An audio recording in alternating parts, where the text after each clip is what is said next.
There's the bait, and in this case I'm going to use this thing called a pike scissor. It's a spring-loaded hook that really gets hold of the fish and doesn't let it get away. But you could use just an ordinary hook weighted down with a bit of ballast. And I've attached the line to this stick which has got a fork in it. Now the reason for this is I'm going to suspend the line in the hole using this stick, and if the hole freezes I can chip it out without cutting the line, which is lower down. That's important. So I just drop the fish straight down the hole.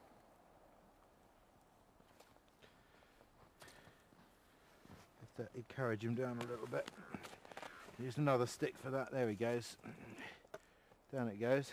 So hold that there. You can put it on the lip, but it's better to use a second stick like this. Now, fishing holes like this freeze from the edge in if they're left on their own. So to prevent that, I'm going to stuff some spruce boughs down beside it. Right here. A good packing of spruce boughs will stop it freezing hard. And the last thing is to cover it all over with snow to keep it insulated. That also helps to prevent it freezing solid. And then I put a little twig in here just to mark its location. I'll set another 5 hooks and leave them all overnight, and we'll see what we get.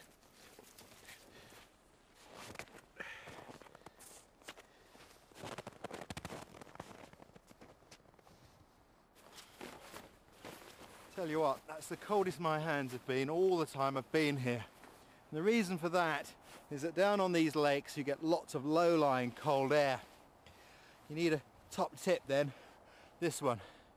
If you can't touch a little finger to your thumb and make this old Indian sign that means I'm alright, you're in trouble. Because your hands are so cold you can't perform simple operations like lighting a fire or even driving out of here. The human eye can't see heat escaping from our bodies, but in these conditions you can literally feel it leaking away.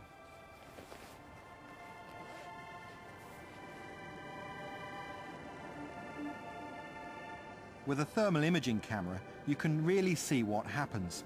The white and yellow areas show where I'm losing most heat.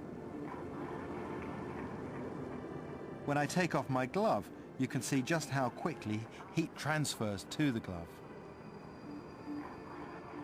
And if I touch anything like a glass fibre snowmobile with my bare hand, you can see how much heat I lose by conduction.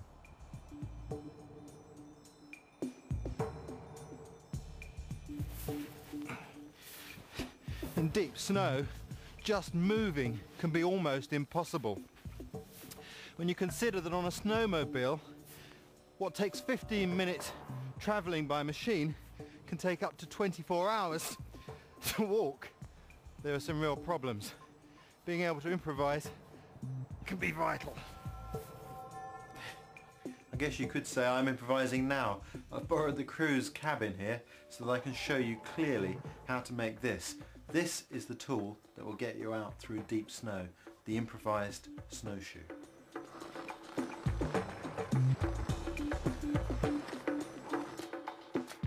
Any wood will work for this as long as it's flexible. Stripping the bark off helps the bindings to stay tight. Now I'm just going to tie them loosely to start with at the fine tip. Now I've got to establish the point of balance for the snowshoe, because when I walk in it only the toe is going to be attached, and I want the point to tip up so that it doesn't dig into the snow each time I take a step.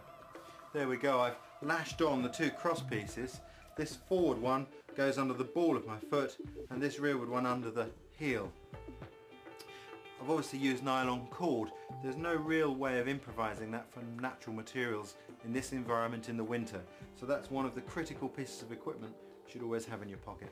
At the tail end of the snowshoe I just loosely bind the sticks together so that there's a bit of movement in them, some play, so they don't get broken.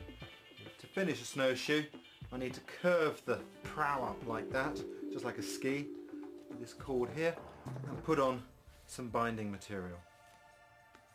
I'm using lamp wick, which is a strange material that very commonly used in the far north. It's been used for binding materials for centuries, and it's absolutely perfect for this job. Something you can often find left in cabins.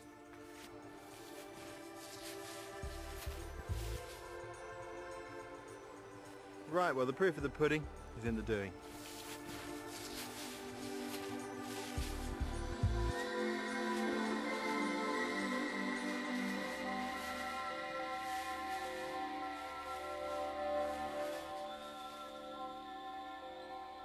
In survival situations, small things can make big differences.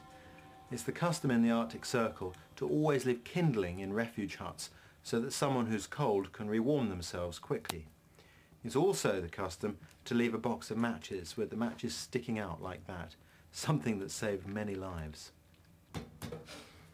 A few years ago, a man stationed in a remote weather station in Greenland managed to save his own life by following this common courtesy. He'd gone polar bear hunting with a colleague when, after spending the first night in a hut, they set out on a snowmobile in temperatures of -20. Well, they hadn't gone very far before the machine broke through ice. The passenger managed to jump off, and he took his gloves off and pulled the driver off of the machine, which had already gone into water. They tried to stagger back to the hut, but after only 100 yards, the driver collapsed and died. The second man struggled on, knowing his only hope was to reach the hut.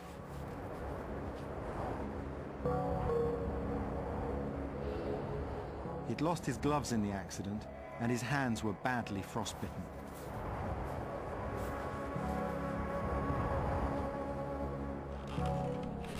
By the time he made it into the hut, his hands were useless, but he still managed to light the fire. The man spent 7 weeks in hospital, and luckily doctors were able to save his hands. But without a doubt, he owes his life to his own thoughtfulness for others and remembering to leave that simple matchbox. Oh, it's a beautiful morning. Right, well, now's the moment of truth. Going to see what's in those fishing holes. The crew have bet me a whiskey that there won't be anything.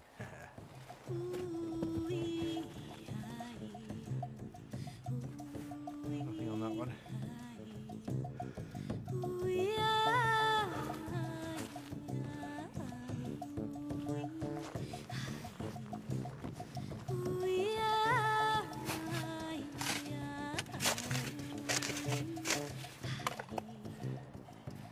Hello, hello, hello. Come on, Mr. Pike. That's great. Beautiful pike for dinner. Couldn't be better.